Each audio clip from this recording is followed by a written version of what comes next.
कल काव्य खंड।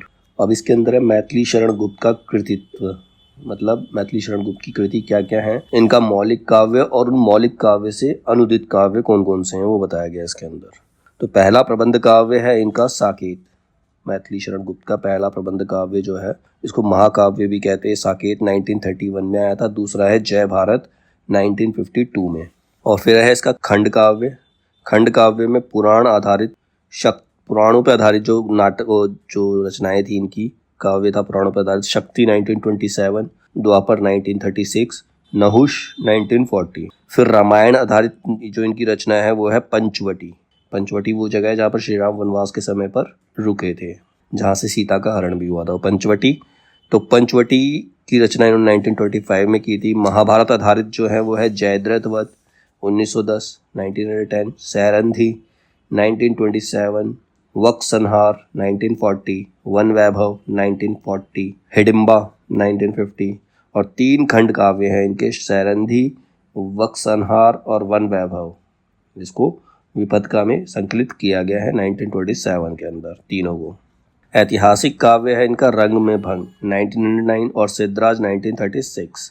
और चरित्रात्मक काव्य यशोधरा 1932, कृणाल गीत 1942, विष्णुप्रिया 1957, रत्नावली 1960। और वर्णनात्मक काव्य है किसान 1918, अजीत 1946। और उनके अनुदित काव्य जो थे, बांग्ला से अनुदित काव्य जो है वो है प्लासी का युद्ध 1914, वृहणी वज्रांगना, मेघनाद वध 1927 और वृत्त संहार 1938। ये बांग्ला से थे। और संस्कृत से कौन कौन से हैं? संस्कृत से है इनके स्वप्नवासवत्ता, प्रतिमा, अभिषेक, अविमारक। इनके गीति काव्य में आते हैं वैतालिक 1916, स्वदेश संगीत 1925, झनकार 1929, विश्व वेदना 1942, अंजलि और अर्ध्य 1950, भूमि भाग 1953। फिर मुक्तक काव्य है इनके। मुक्तक काव्य में पद प्रबंध 1912, उच्छ्वास 1936, मंगलहार 1937, आस्वाद 1938, स्वसित और संकेत 1983, राष्ट्रवाणी 1986। फिर निबंध काव्य है इनके, उनकी विवरण शैली है भारत भारती, जो इनका बहुत इंपॉर्टेंट काव्य है। भारत भारती 1912, 1912, हिंदू 1925, राजा प्रजा 1956। कथा आधारित निबंध काव्य है पत्रावली 1916, विकट भट्ट 1928, गुरुकुल 1928, अर्जुन और विसर्जन 1942, काबा और करबला 1946, प्रदक्षिणा 1950, युद्ध 1950, कविश्री 1955। फिर पद्य नाट्य है इनके, तिलोत्तमा 1915, चंद्रहास 1916, अनघ 1925, पृथ्वीपुत्र 1950, जैनी 1950, दिवोदास 1950 और फिर लीला। और एक अन्य रचना और है इनकी जिसका नाम है आर्य 1925। अब इसमें मैथिली शरण गुप्त के बारे में बताया गया है। मैथिली शरण गुप्त को आधुनिक युग का तुलसी माना जाता है। मतलब जो पुराने जमाने में तुलसी का जो स्थान था वो मैथिली शरण गुप्त को दिया जा सकता है, क्योंकि उन्होंने रामायण महाभारत से रिलेटेड बहुत सारी रचनाएं इन्होंने लिखी हैं। इनके पिता का नाम राम शरण दास था।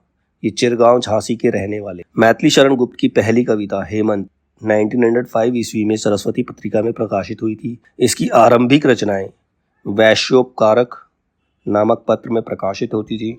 उनकी पहली कविता है रंग में भंग, जो 1909 ईस्वी में प्रकाशित हुई थी। तो मैथिली शरण गुप्त की पहली कविता जो है वो है रंग में भंग, और ये प्रकाशित हुई थी 1909 ईस्वी में।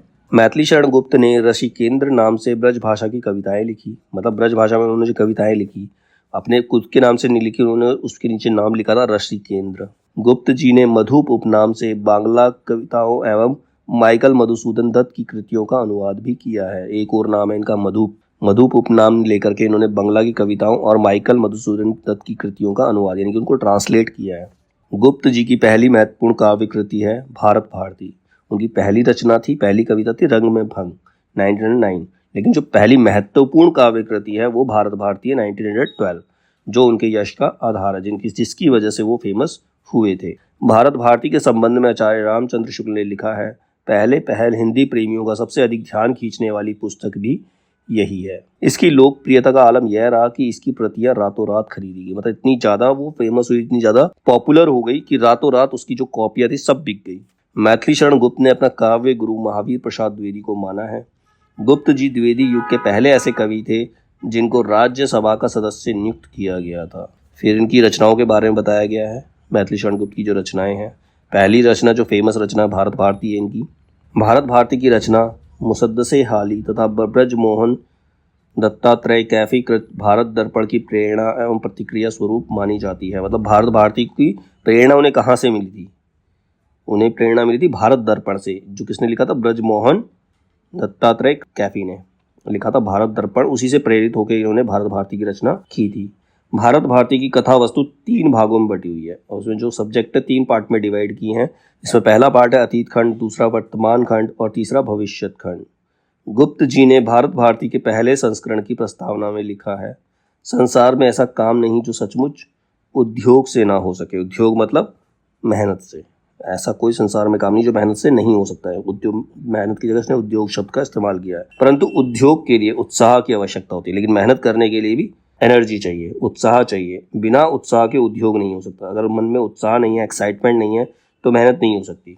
इसी उत्साह को, इसी मानसिक वेग को उत्तेजित करने के लिए कविता एक उत्तम साधन है। इसीलिए लोगों को उत्तेजित करने के लिए, लोगों के अंदर जोश जगाने के लिए कविताओं की ज़रूरत है। अब देश जो है गुलाम हो चुका है, दूसरे हम पर अधिकार करके बैठे हैं। अगर हम उनके अंदर जोश ही नहीं जगाएंगे, उनके अंदर वीरता का प्रसार ही नहीं करेंगे, तो वो आगे मेहनत नहीं करेंगे, वो आगे लड़ेंगे नहीं उनसे। तो इसीलिए कविताओं का काम क्या है? जोश को भरना, उत्साह लेके आना मन में।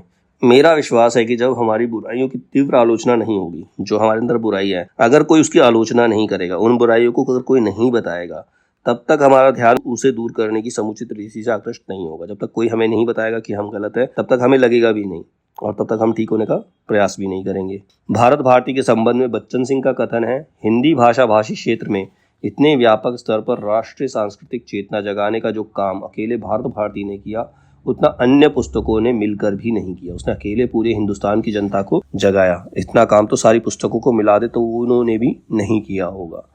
भारत भारती ने देश में राष्ट्र प्रेम की भावना को प्रबल किया, लोगों को देश से प्रेम करना सिखाया। फिर इनकी दूसरी इंपॉर्टेंट कविता जो है वो साकेत है। मैथिली शरण गुप्त को साकेत लिखने की प्रेरणा सन 1908 ईस्वी में सरस्वती पत्रिका में महावीर प्रसाद द्विवेदी द्वारा छद्म नाम भुजंग भूषण भट्टाचार्य से लिखे कवियों की उर्मिला विषक उदासीनता शीर्षक लेख से मिली। मतलब उन्होंने एक ऐसी किताब पढ़ी जिसके अंदर उर्मिला के बारे में ज़्यादा बताया ही नहीं गया, उसे इग्नोर किया गया है। तो इससे प्रेरित होकर उन्होंने उर्मिला को लेकर के ये कविता लिखी जिसका नाम है साकेत। इसके अंदर उर्मिला और लक्ष्मण के मिलन का संपूर्ण सार इन्होंने दिखाया भी है। महावीर प्रसाद द्विवेदी का यह लेख रविंद्रनाथ टैगोर के लेख काव्य उपेक्षिता से प्रभावित था। साकेत शब्द पाली भाषा का शब्द है जिसका अर्थ है अयोध्या। अयोध्या का दूसरा नाम साकेत भी है, उसको साकेत धाम भी कहते हैं। साकेत को डॉक्टर नगेंद्र ने जनवादी काव्य की संज्ञा दी है। साकेत राम कथा पर ही आधारित है। राम को यहाँ आधुनिक मानव के रूप में प्रस्तुत किया गया है। उर्मिला लक्ष्मण का मिलन साकेत के 12 सर्ग में वर्णित है। 12 मतलब 12वें 12th सर्ग के अंदर उर्मिला और लक्ष्मण का मिलन दिखाया गया, इसके अंदर बताया गया उसके बारे में। राम काव्य का दूसरा स्तंभ साकेत माना जाता है। साकेत का प्रथम सर्ग सरस्वती वंदना से प्रारंभ होता है। साकेत रचना में प्रथम, अष्टम मतलब 8वां, द्वादश यानी कि 12वां, उसके उत्तरार्ध में उर्मिला और लक्ष्मण का मिलन वर्णित है, मतलब सेकेंड हाफ के अंदर। इस ग्रंथ में उर्मिला प्रधान चरित्र है। उसका नायक लक्ष्मण से वियोग एवं वियोग की उसकी अधीरता और साथ साथ धैर्य प्रमुख वर्ण विषय है। कथा 12 सर्गों के अंदर विभक्त है। नवम सर्ग इस ग्रंथ की जान है। इसका जो 9वां सर्ग है वो इस ग्रंथ की जान है। यही सर्वाधिक मार्मिक भी है, मतलब एकदम भावुक कर देने वाला, इमोशनल कर देने वाला सर्ग है। इसमें उपेक्षिता और विरहिणी उर्मिला की विरह वेदना और पीड़ा का मार्मिक चित्रण किया गया है। 1936 ईस्वी में साकेत के लिए गुप्त जी को मंगला प्रसाद पारितोषिक पुरस्कार भी मिला था। अब गुप्त जी को मंगला प्रसाद पारितोषिक कौन सी रचना के लिए मिला है? साकेत के लिए। कब? 1936 में। ये तो इनकी इंपॉर्टेंट कविताएं हो गई जिनकी वजह से फेमस हुए थे, भारत भारती और साकेत।